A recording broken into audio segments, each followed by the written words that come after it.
A primeira questão que eu gostaria de colocar para o debate diz respeito a uma pesquisa que foi divulgada essa semana no Jornal Espírita de São Paulo, o Correio Fraterno, dando conta de que, na enquete feita no movimento espírita, aproximadamente 73% dos espíritas concordam que nós sejamos o coração do mundo e a pátria do Evangelho.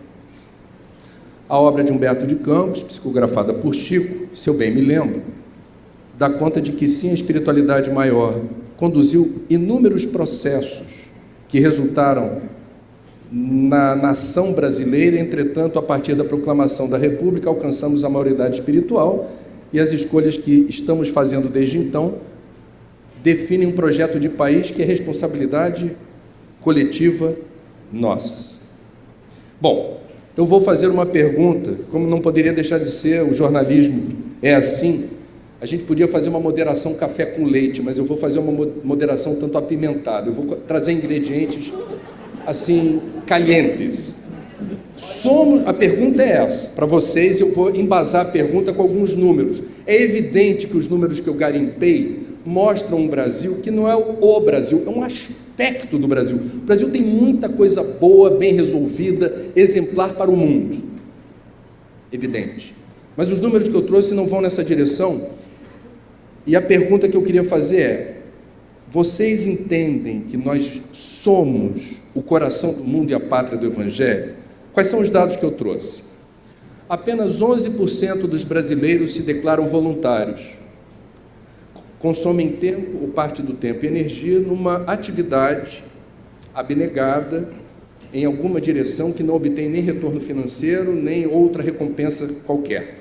Apenas 11%. Quando você pergunta para todas as faixas etárias, quantos já fizeram alguma mão de obra voluntária, apenas 30% dos brasileiros declaram que sim.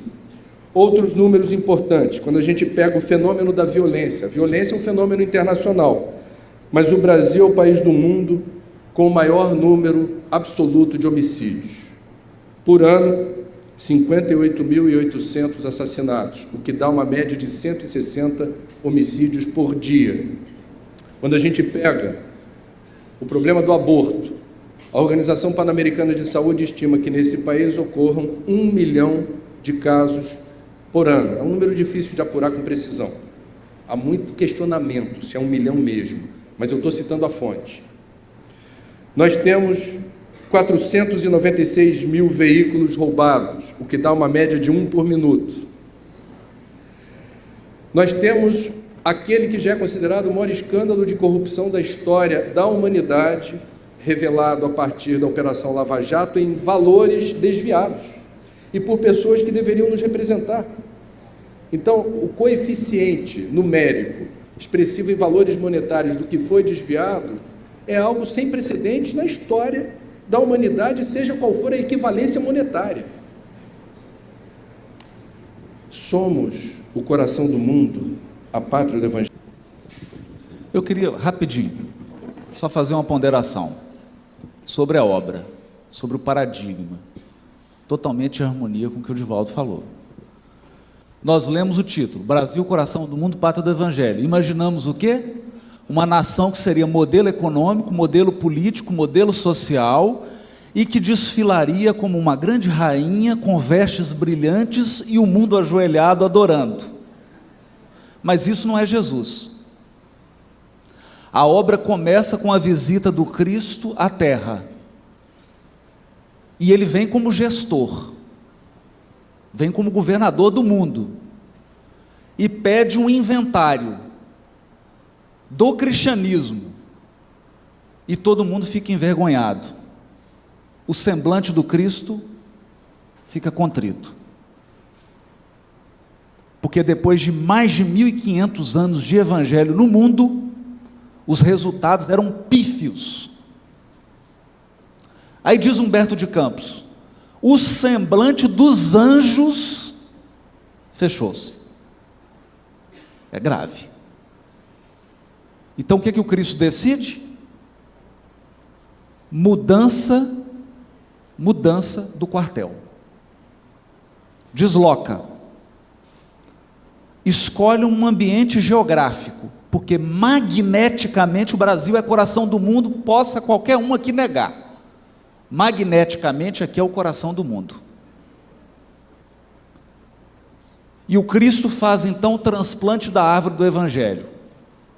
Aí nós vemos a nomeação do governador, Ismael. E Jesus não fala nada. Ele deixa a assessoria para falar aos pouquinhos.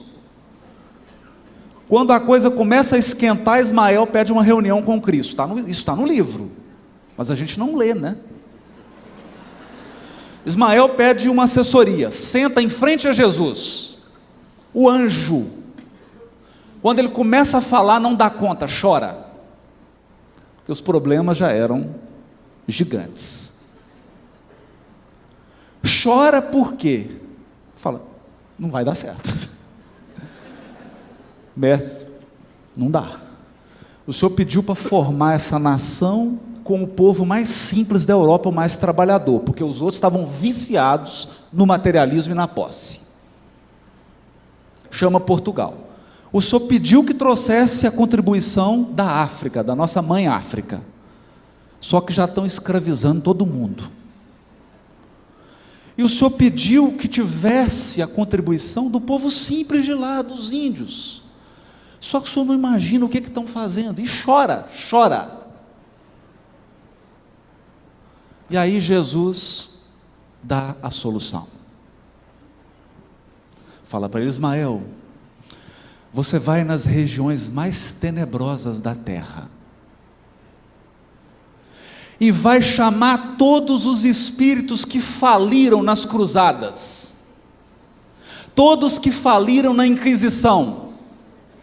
Todos os políticos corruptos da terra. Todos os generais assassinos do mundo. Todos os religiosos que se desvirtuaram por 3, 4 mil anos. Aí, Ismael começou a sentar na cadeira assim. Falou, o que ele vai pedir? Que eu vim trazer um problema, esse negócio não vai dar certo. Mestre, qual que é a ideia? A ideia? Manda todo mundo para o Brasil.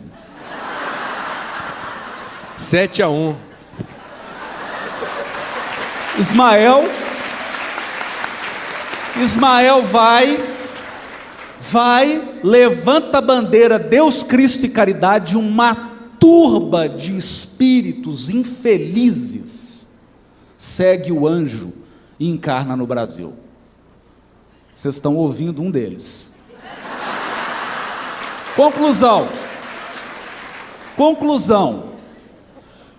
O que o Cristo quis dizer para Ismael? Eu não vim para os sãos, eu vim para os doentes. Brasil é hospital, não é galeria de arte. Esse país não foi feito para exibir santos, foi feito para regenerar seres. Aqui está reunida, nessa nação, o que há de pior. O pior está aqui. Calma. Por que o pior está aqui? Porque aqui é o grande hospital do Cristo. E eu vou dar só 2 exemplos. Só 2. Porque o Brasil não vai ser o coração do mundo e a pátria do Evangelho. Ele já é. Já é para quem? Um espírito que tinha profundas dívidas, nas primeiras horas do Brasil, teve a oportunidade de encarnar com Anchieta.